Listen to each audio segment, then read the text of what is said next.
Hello everyone, Paul Elam here, coming to you with installment number 10 from The Happy Misogynist. I want to say a special hello to all the new subscribers to my YouTube channel, with my thanks for your support. Today's talk is actually based on real events in my life. It happened some time ago when I went on a whale watching trip in the Strait of Juan de Fuca in Washington State. The boat was captained by a woman, and the mechanic on board was also female. About halfway into the trip, the unthinkable happened. The ship's engine shut down, and we were dead in the water. The mechanic leapt into action, but an hour later we were still not moving, with no sound from the engine room save some high-pitched swearing. Several times the mechanic came topside, looking pasty white from the stress, asking lots of questions for which the captain had no answer. Resigned to the reality of the situation, they used the radio phone on board to call a guy on the mainland who actually knew how to fix the problem. I must say they operated the radio phone quite smoothly. 2 hours and plenty of step-by-step instructions later, we were chugging through the water again, enjoying the sight of orcas. Now, I have no problem that any mechanic gets some help from the more qualified. Happens all the time, though we usually hope it takes less time to figure out what you don't know. And the fact that the mechanic was female doesn't explain her lack of skills. There are lots of bad mechanics in the world. Finding a good one can be more challenging than spotting a humpback. But consider what happened when the motor was finally repaired. When the mechanic came up to the deck after we were running, the captain announced over the loudspeaker, "See there, ladies and gentlemen, when you want something done right, you get a woman to do it." The women on board immediately launched into a vigorous ovation. Some of the men were clapping too, though I couldn't say how many. I can't count and roll my eyes at the same time. A couple was sitting across from me. The woman gently elbowed her husband and said, "See, see." Her tone was haughty, as though 5,000 years of stereotypes had just been erased. The man just nodded his head in silent acquiescence. The gesture said, "Of course, darling. Women rule." That obsequious nod, which the man had obviously perfected with years of practice, has become a staple of male survival and women's self-esteem. It is the non-verbal version of "yes, dear," and it is no longer just the patronizing parlance of men who know better than to disagree with the missus. It has become the universal dialogue of deceit, the language of the lie, the baffling bullshit of men and women in the new age. The rule is this: no matter what women say, no matter how ridiculous, agree with them. Women can do anything men can do? Sure, no problem. Just don't bring up sports, not even golf, or any of the myriad of physical things where women cannot compete. Women are more enlightened and spiritually evolved than men? Absolutely. Just don't mention it to baby seals. Yes, men killed them, but women smilingly wore the fur. Women are the gentler, kinder sex? Of course. Please remind them of this in divorce court and every time a woman slaps or humiliates a man for chuckles on national TV. Neurosis causes a friction that results when the lies we live keep bumping into the truth. And in modern-day gender relations, there has been enough friction to burn granite. But the rules keep us from talking about it. Well, most of us.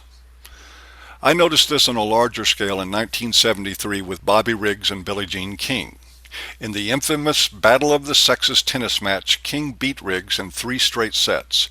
It was, as the London Sunday Times called it, the drop shot and volley heard round the world. It was lauded in American media and now conventions across the land as proof of equality between the sexes. It was actually proof that almost anyone can outplay someone 26 years their senior. King was 29, Riggs 55, and he played her competitively anyway.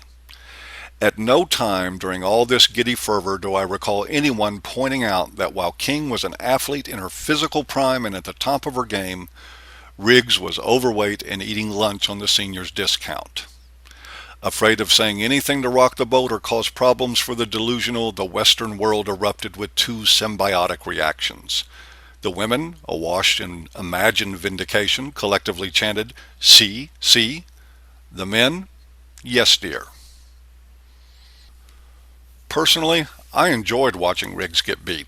He was an obnoxious hustler, and I would be the last to rob King of all the accolades she righteously deserves for beating a washed-up old man in a tennis game. But I am also sure that boxer Layla Ali, Muhammad Ali's daughter, could take her father down in his current condition. Perhaps it would make her a hero to modern women. After all, in 1990, Life magazine named Billie Jean King one of the 100 most important Americans in the 20th century. It appears the grander the lie, the bigger the celebration. All this nonsense ultimately hurts women's credibility, of course.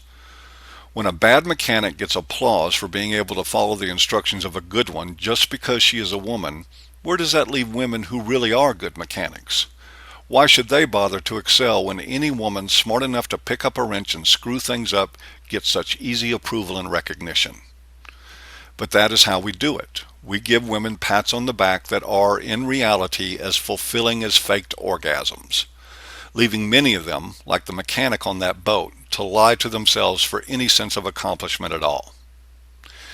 Now, if the ill effects of all this were limited to imagined competence and insincere kudos for the less fortunate among us, I would not have much to say about it.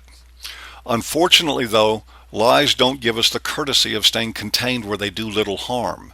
They tend to metastasize and spread to more vital areas. We see this now in fire departments, police forces, and of course the military, where physical standards have been lowered so that women, who can do anything men can actually do what men are doing. Only they can't, because while the standards have been changed for women, the actual jobs haven't. So in most cases, whatever weight they can't carry is now redistributed to men they work with, increasing the workload and danger to everyone. And the yes dears, once optional, are now a matter of policy. Complaining about women being hired into and kept in positions they aren't qualified for is a career killer. It would be really nice to live in a world where men and women could be honored and valued for what they can do, regardless of what they can't do. But that would unfortunately require more honesty than is allowed in the current fairy tale paradigm. 1,000 pats on the back doesn't make one real accomplishment. And lowering standards isn't progress no matter how much we lie about it. But those are the rules, and we will continue to get what we get, which is a lot of applause for a lot of failure, as long as we lack the courage to be real. Thank you again for listening to another installment from The Happy Misogynist. I hope you've enjoyed. Feel free to drop by the website and visit when you get a chance.